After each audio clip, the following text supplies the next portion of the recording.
Yoli és una periodista, no molt diferent de la resta dels joves de la seva edat, amb el mateix gust per divertir-se i passar-se-ho bé a la vida. De pare espanyol i mare marroquina, en ella es mescla el millor de cada cultura, la qual cosa la fa molt especial. És una xica eixerida i li encanta vestir a l'última moda. Mai falten els complements al seu vestuari. La bossa de mà sempre la té plena d'artefactes per estar a punt. Maquillatge, pintallavis i perfums, perquè li agrada eixir fet a un pinzell. Gràcies a aquesta mania, de seguida li tragueren el malnom de Yoli Complements. Malgrat això, sempre havia estat conscienciada amb el món dels animals i mai va gosar a comprar-se abrics de pell, ni cap complement que exposara el seu maltractament, ni que provingueren de l'explotació dels xiquets.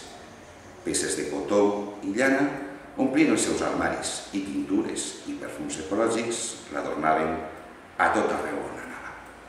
Hola, em diuen Toni Sanz i soc l'autor de Yoli Complements. Un personatge tan real com tu i com jo. Aquesta és Yoli, tal com l'ha imaginat l'il·lustrador Dani Cruz. Però qui és en realitat Yoli Complements?